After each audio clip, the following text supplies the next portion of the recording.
Oi, pessoal, Marlon de Menezes na área, mais uma vez aqui para o estudo de mesa dessa semana. Agora, bem importante, gente, dessa semana agora é o capítulo 9, tá? Do livro de Marcos. E o que acontece? Eles são 51 versículos. Eu vou fazer em duas partes, tá? Do versículo 1 até o versículo 32, tá bom?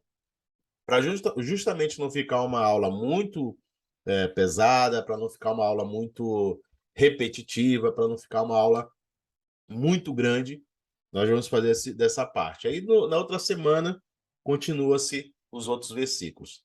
Tá bom? Então, vamos orar. Deus, nós queremos te agradecer por estarmos nesse momento mais uma vez aqui, ó Deus, ouvindo da tua palavra, ouvindo daquilo que o Senhor quer sobre nossas vidas, ouvindo do propósito que o Senhor tem sobre nós através das tuas escrituras.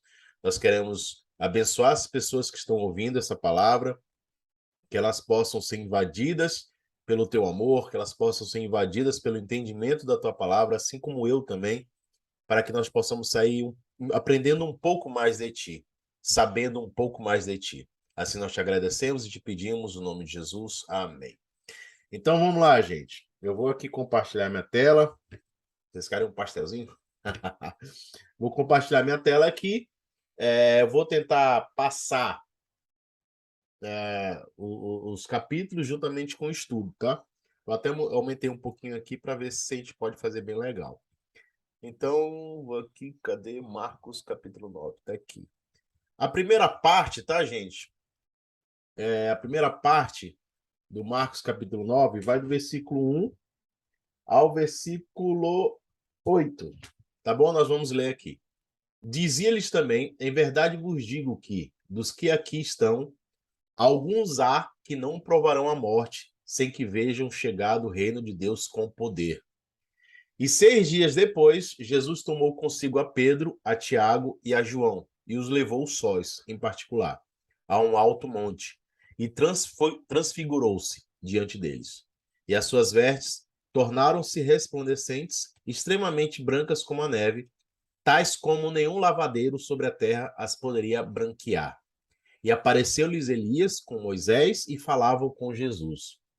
E Pedro, tomando a palavra, disse a Jesus: Mestre, é bom que estejamos aqui e façamos 3 cabanas, uma para ti, outra para Moisés e outra para Elias. Pois não sabia o que dizia, porque estavam assombrados. E desceu uma nuvem que os cobriu com a sua sombra, e saiu da nuvem uma voz que dizia: Este é meu filho amado. A ele ouvi. E tendo olhado em redor, desculpa, ninguém mais viram, senão só Jesus com eles.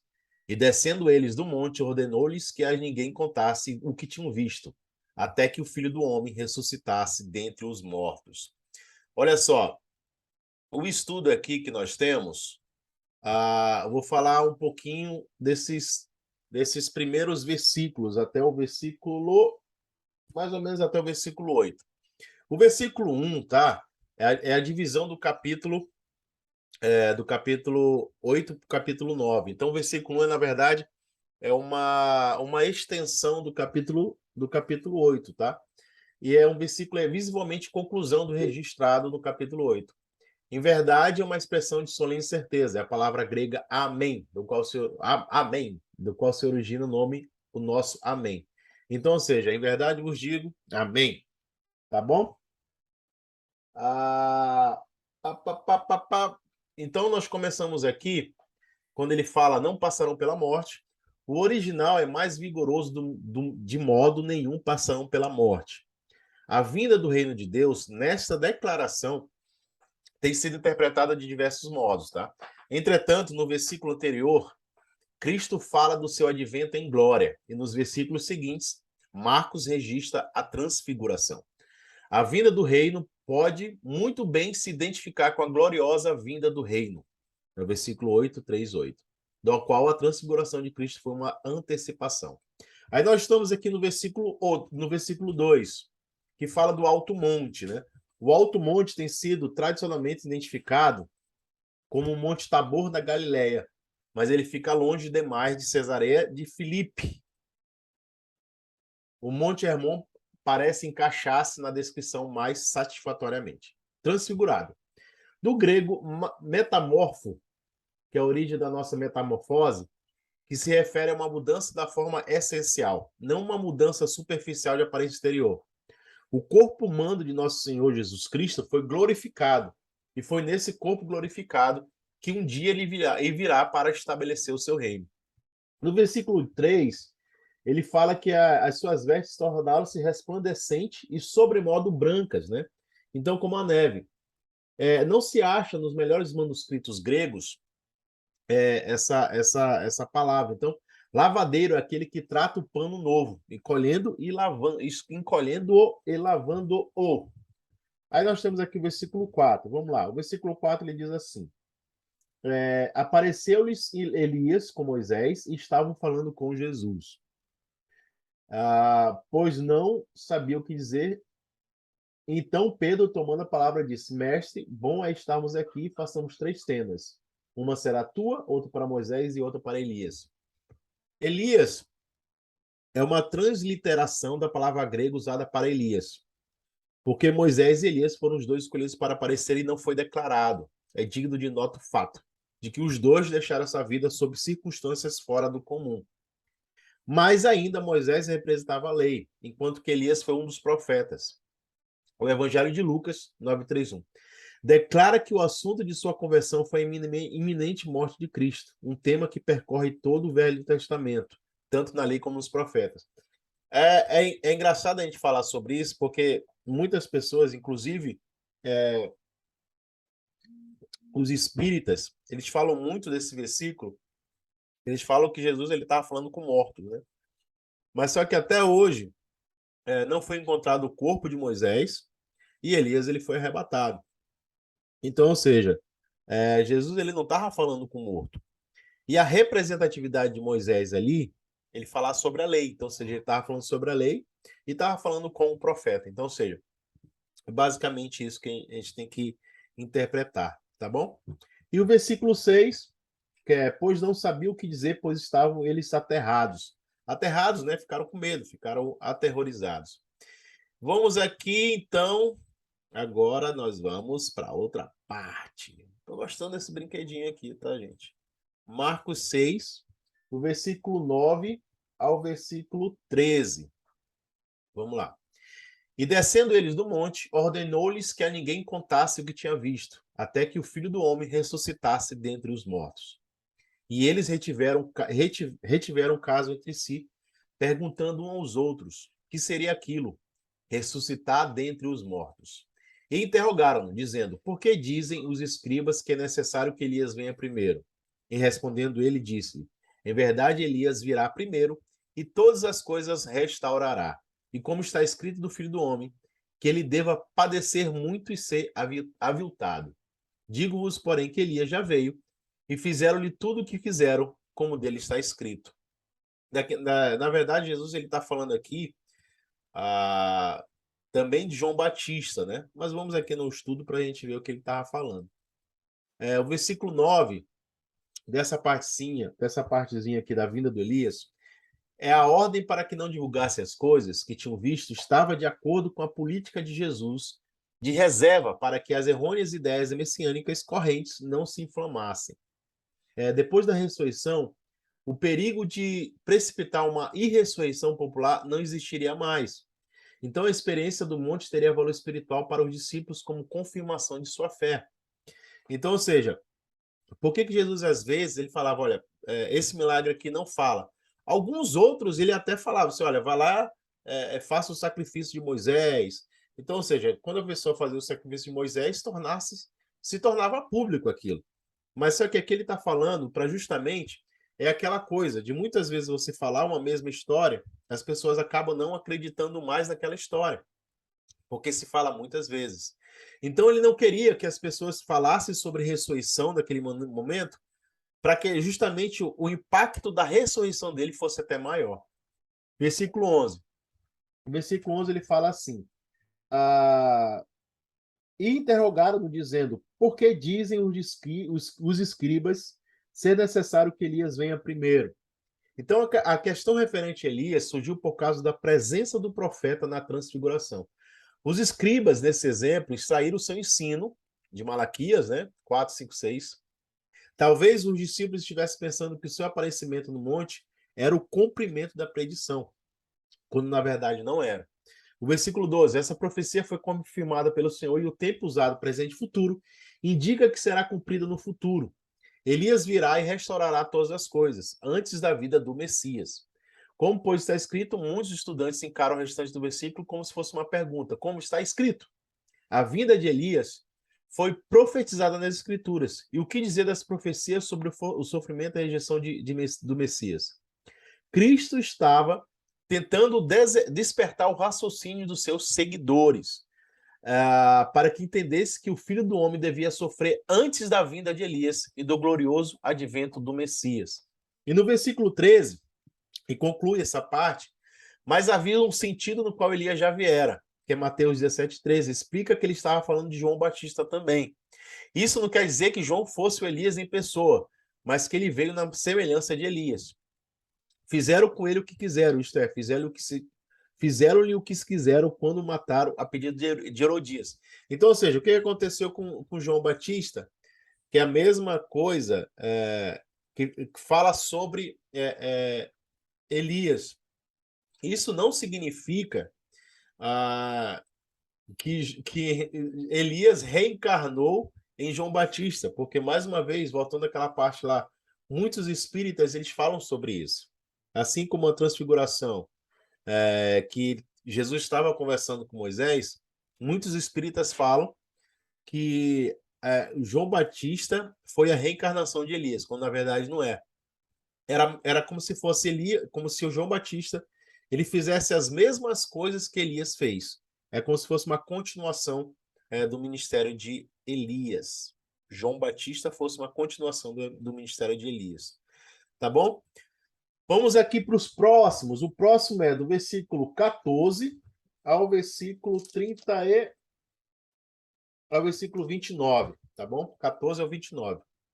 E diz assim, ó: E quando se aproximou dos discípulos, viu ao redor deles grande multidão e alguns escribas que disputavam com eles, né?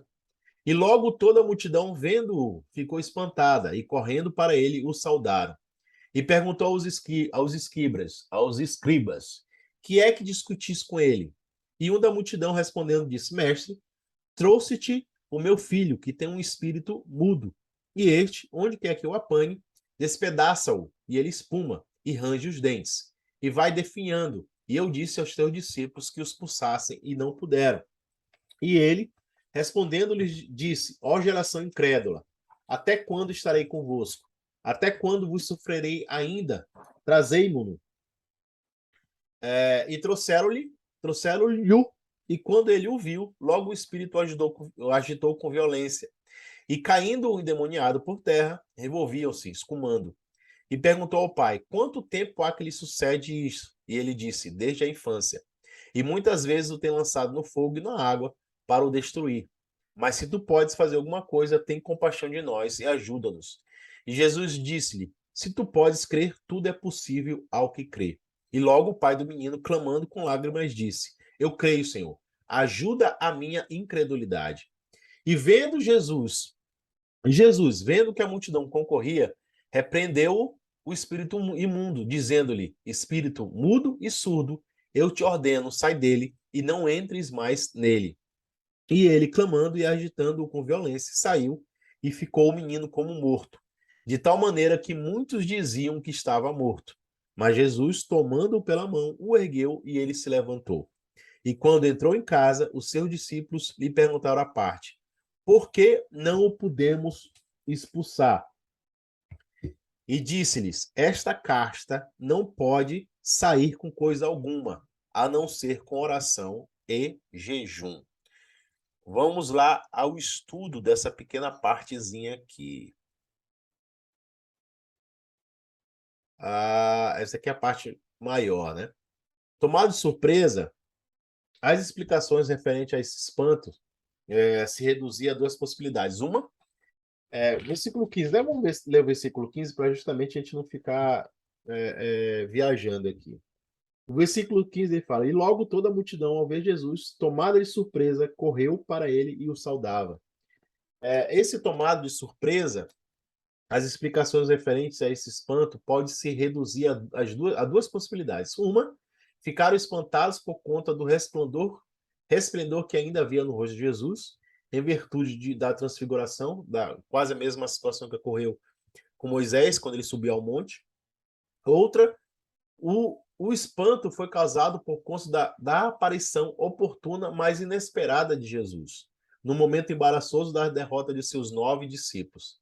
A primeira opinião não é justificável por causa da ausência de qualquer declaração referente à permanência do resplendor do rosto de Jesus. Pode ser que aconteça, pode ser que não. Eu acredito mais que é uma surpresa. Eles ficaram surpresos porque Jesus estava ali e de repente estavam lá. Eles estavam no lugar certo, na hora certa. Isso dá até uma administração, né? Quando nós estamos no lugar correto, Jesus ele aparece. É a mesma coisa que acontece no livro de Atos, que Jesus falava para os seus discípulos: ficai aqui, eles ficaram, o Espírito Santo desceu sobre eles. O versículo 17. Cadê? E um dentre a multidão respondeu: Mestre, trouxe-te o meu filho, possesso de um espírito mudo.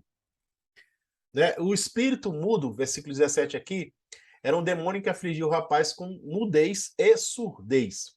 E o versículo 18, continuando essa parte desse jovem endemoniado, onde quer que o apanha, o pai descrevia a ação do demônio de tomar posse do rapaz. Sua reação parece que era parecida a uma crise de epilepsia. Parece, tá, gente? Mas é como se ele tivesse parecido com um ataque de epilético, mas na verdade não era.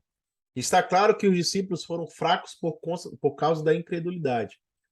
O desapontamento, eu não gosto da palavra fraco, mas realmente Jesus ele fala sobre a incredulidade deles. Sabe por que é mais interessante? Por que eu não vejo como fraqueza a incredulidade? É porque o pai do menino também era incrédulo. Tanto é que ele fala: ajuda a minha fé. Então, ou seja, na verdade, não é questão de ser incrédulo.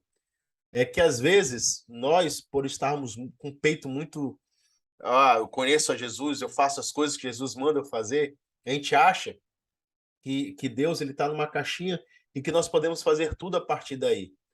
Capaz desses discípulos achassem que por estarem com Jesus eles poderiam chegar de qualquer jeito e expulsar de qualquer forma. E Jesus ele ensinou que não era desse jeito. Então o versículo 20 ele fala: agitou, que é uma palavra forte que significa que o espírito convulsionou o rapaz tão violentamente que parecia querer rasgá-lo em pedaços. Revolvia-se. A palavra grega significa rolar, ou seja, o tempo imperfeito pode ser traduzido para ficar rolando, ou seja, girando no próprio eixo, né? No versículo 23, ele fala: se podes. No texto grego, toda cláusula vem precedida de um artigo com o propósito de chamar a atenção. Como se Jesus dissesse: prestem atenção a esta cláusula, se podes. A palavra crer não aparece nos melhores manuscritos, tendo chamado especial a atenção para o si do homem. Jesus continua mostrando que tem necessidade de fé. Então, o versículo 24, ele fala, vamos lá no versículo 24. E imediatamente o pai do menino exclamou com lágrimas: eu creio, ajuda-me na minha falta de fé.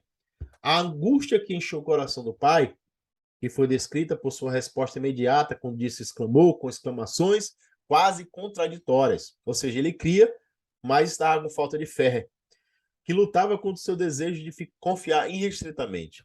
Agora vamos lá, vamos nos colocar na posição do pai. Imagina você vendo, imagina você, a igreja, os discípulos é que eles representam a igreja. Imagina um pai com um filho doente, leva o filho para a igreja. E as pessoas que estão na igreja, ou seja, somos nós não conseguimos resolver o problema daquela pessoa. E ele leva essa pessoa, e esse pai leva essa criança, esse jovem, para várias outras igrejas. Vamos colocar de uma forma mais contemporânea. Vai ter uma hora que ele não vai acreditar mais. Mas só que aquela coisa, a primeira pessoa que ele deveria ter ido atrás e não foi Jesus. E foi a última pessoa que ele foi atrás. Então, quando na verdade esse versículo nos mostra que nós precisamos buscar a Deus. Não estou falando que nós não precisamos de pessoas. Eu discordo muito dessa afirmação que nós não dependemos. Nós só dependemos de Deus. Nós só precisamos de Deus. Não, nós dependemos de pessoas. Precisamos de pessoas, sim. Mas nós dependemos de Deus de uma outra forma e precisamos de Deus de uma outra forma. Então, ou seja, existem... Isso dá até uma discussão. Mas só que imagina, esse pai levando para várias pessoas e ninguém conseguia curá-lo. É fato de que as pessoas, quando elas passam por muitas lutas, quando elas passam por muitos revés, quando ela passa por muitas situações que as coisas não acontecem, é normal que ela fique sem ânimo, que ela fique sem fé. E Jesus, você vê que Jesus ele dá uma chamada nos discípulos, mas com o pai ele é diferente. Porque os discípulos estavam vendo direto o que estava acontecendo. Eles viam Jesus ressuscitando mortos, ele via Jesus curando. Era uma outra situação, agora com o pai não. O pai ele só via a situação ruim do filho dele. Mesmo assim, ele entendia a luta que o pai estava passando. A angústia que encheu o coração do pai foi descrita por sua resposta imediata quando disse, exclamou com exclamações quase contraditórias. Ele cria, mas estava profundamente cônscio de sua falta de fé, que lutava contra o seu desejo de confiar irrestritamente. Sua incredulidade não era uma recusa obstinada em crer, era uma fraqueza que o próprio indivíduo não podia resolver. Por isso clamou a Cristo pedindo ajuda. O versículo 29, né? É uma casta de demônios. Essa casta é uma indicação de que existem diferentes tipos de demônio, diferentes níveis de demônios. Parece que o tipo que habitava nesse rapaz era incomumente manhoso e poderoso. Parece que devido às observações precedentes que Jesus fez sobre a incredulidade e a declaração desse versículo referente à necessidade da oração, os 9 discípulos tinham tentado expulsar o demônio sem se apoiar no poder de Deus. A incredulidade e a falta de oração certamente resultam em impotência espiritual. Muitos dos melhores manuscritos gregos omitem a referência ao jejum, como também a mesma passagem em Mateus 17, 21. Deve-se observar que os discípulos não poderiam enfrentar essa situação com jejum, mas certamente poderiam ter confiado e orado. Na verdade, gente, assim, o jejum ele fala muito mais do negar-se, né? Muitas vezes, eu vou deixar de comer vou deixar de comer alguma coisa que em relação a jejum para Deus ouvir minha oração. Na verdade, isso não existe. Mas o jejum potencializa alguma coisa. A Bíblia fala, eu não estou lembrado agora se é no livro de Efésios, no livro de Gálatas, que fala sobre as obras da carne, sobre o fruto do Espírito e as obras da carne. Então, quando ele fala, Paulo ele fala muito bem que o Espírito ele milita contra a carne, a carne milita contra o Espírito. Quando a tua carne está muito forte, o teu Espírito enfraquece. Quando o teu Espírito está muito forte, a tua carne enfraquece. Então, o jejum é isso. O jejum é para fortalecimento espiritual. É para você ter uma robustez espiritual.